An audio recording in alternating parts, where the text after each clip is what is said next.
Let's get on to what everyone wants to hear about, which is Mulga Rock and Alligator River, and I'm sure that you want to talk about as well. So why don't you kick off with Mulga Rock and tell us a little bit about that, and I'll dip in with questions. I'll go back through its history. It's really interesting. It was discovered in late 1970s by the Japanese. Completely blind deposit. What they did was they basically bulldozed a road through the Australian bush, basically in the middle of nowhere, for 160 kilometers. And they drilled a hole every 4 kilometers. And that's how they hit it. Didn't know it was there. They just knew that the geology was right. They then spent 20 years working on it due to political pressure back home, corporate issues back home, and political pressure in Australia. They quit. A gentleman named Mike Fuster, who's one of our shareholders, picked it up and listed a company called Energy Minerals Australia in 2008. In 2013, I had left the iron ore company I was running, mainly because all we were doing was making money, and I was bored. Right. So it was a great gig, but we weren't really doing a lot of business development. We were just, hugely successful from a corporate standpoint, but not what I wanted to do. I love building mines.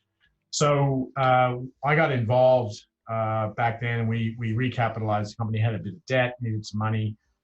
Andrew Forrest came in. Andrew Forrest is 38% shareholder of Fortescue Metals Group. It's a 16, $18 billion iron ore company. And then we renamed it to Vimy. And it was just, Vimy's a town in northern France. We're in World War I. The Canadians had a very successful battle, and my great uncle was killed there. So it didn't translate into anything bad in Korean, Japanese, or Chinese, which is something you always have to check. But we rebadged it. We manned up, or personed up, sorry. Got a really good COO on board, who then, we started a pre-feasibility study, feasibility study, which released in January 2018. 15-year mine life, 3.5 million pounds of uranium a year. Average grade is about 770 ppm, so 0.08%. Right. But we do plan to mine higher grade for the first 5 years. This is a large open pit. This right. is basically an old river channel, 50 meters deep. The ore is basically just unconsolidated river sediment, organic. We have no drill and blast, so our mining costs are very cheap. We're basically sand mining. We're going to mine it like a strip mine. So we'll start at one end of this old river channel, dig a hole, and as we move forward, we'll dump the waste behind us. It actually has a really low residual footprint because of that. We're actually backfilling our pits, and we're really proud about that. The ore is then treated using acid leach and resin, and we then extract the uranium and form yellowcake. And it's a really technically simple process. During the DFS, we dug 2 50-meter deep test pits, and we did that to assess what I call the diggability of the overburden, because your mining costs are one of your big drivers for your OPEX. And then we took 100 ton of sample, took that back to Perth, and put that through a pilot plant. Mm-hmm. And the thoroughness of what we did can be highlighted by the fact that we have a bore field on site, which will provide water for the operation, and we have more than enough for a 90-year operation. We actually trucked 2.5 tons of water from our bore field to the pilot plant in Perth to make sure that we were, crossing every T and dotting every I. Because normally you just use tap water and add some salt to it to make it look like that water. But we literally trucked water from 800 kilometers from Perth in the middle of nowhere to Perth, so that the pilot plant just would have no questions, just all answers. So, okay, so you've got a DFS, you've got a NPV here of $500 million at $60. Yeah, you need that $60. Obviously today it's not at that.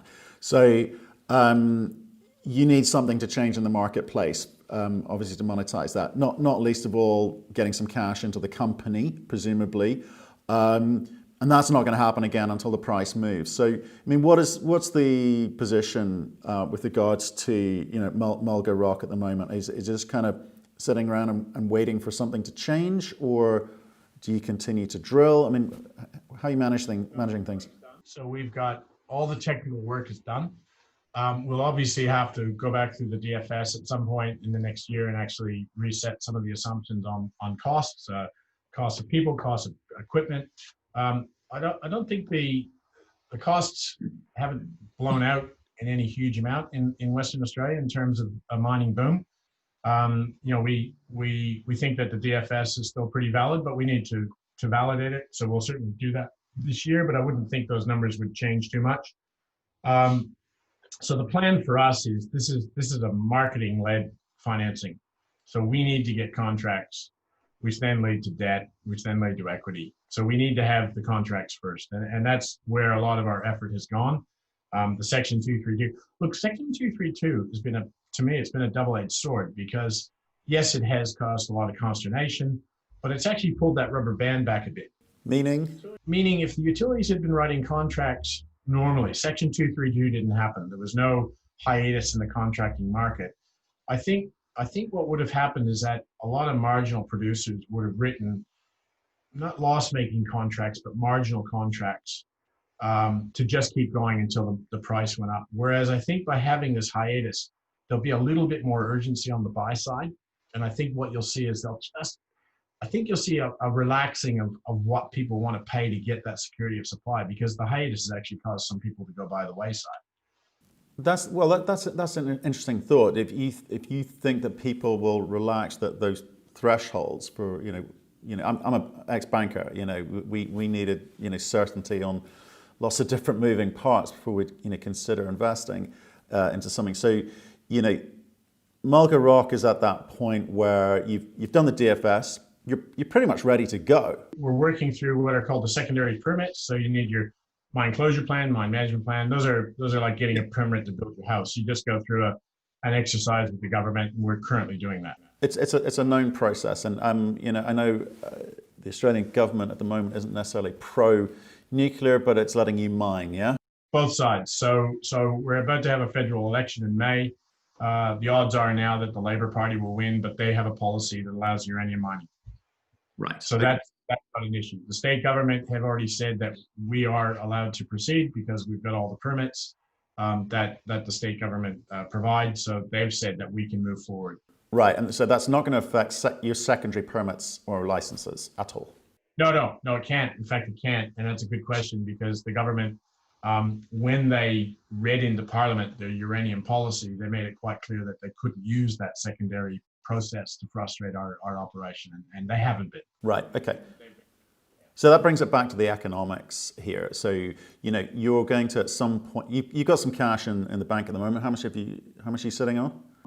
We got 2.4 in the bank, and we'll probably spend $1 million over the next quarter. Right, and so that'll see you through, I don't know, what's the timeline on that? Next financial year. Right, okay. So that gets you through the next financial year. So there's a lot of things that have got to move in the marketplace for you to be able to go and raise additional capital to get this thing into production. Not least of all, clearly, the spot price, and then it's a question of how cheap or how expensive that money is.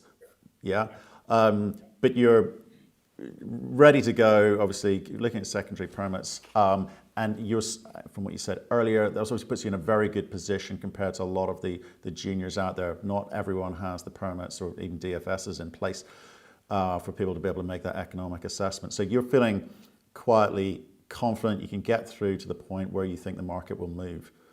Yes. Well, yes, absolutely. And I've run junior companies. I've been associated with the junior industry for a long time.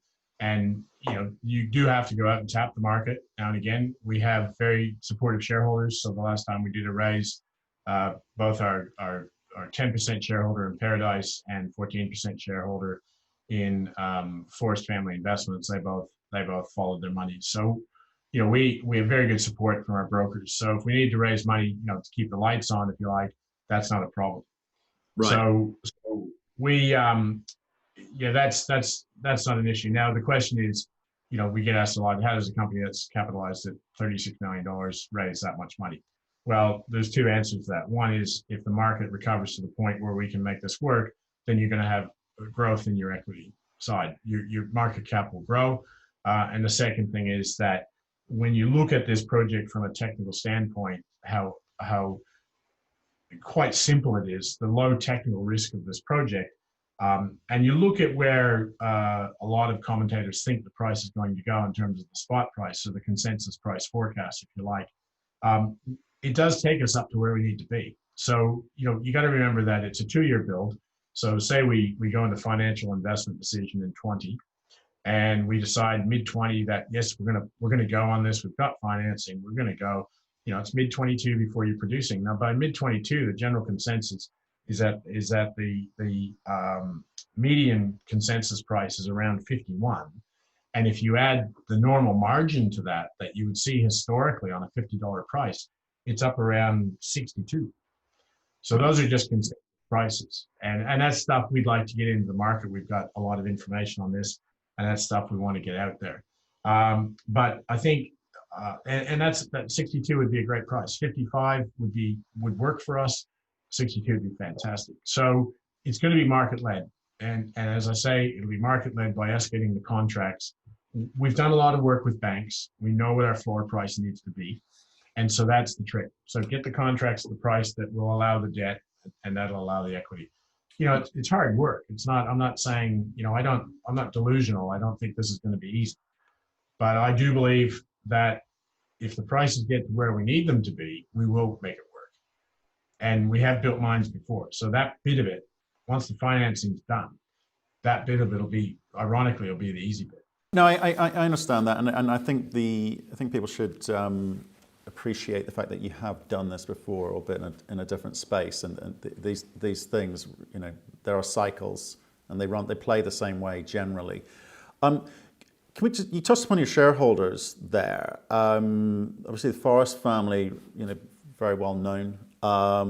Paradise Investment. I've not heard of them. Are they an Aussie outfit?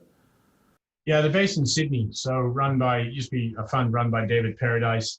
They run, I think they basically do high net worth money. Very successful. They've had very good yields, good returns.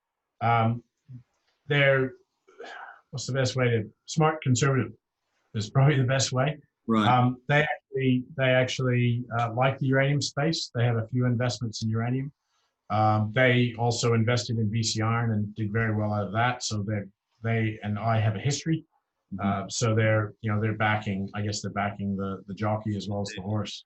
And what about Michael Fuster? So Michael he's a geologist. He was the founder of the company. So he's been in since the beginning. Slowly diluted down, but Michael, he very strongly likes the uranium space. I mean, this is his baby, if you like, and there's nothing I'm going to enjoy better than handing Michael the scissors to cut the ribbon at the opening ceremony. I mean, Michael deserves to be there for that.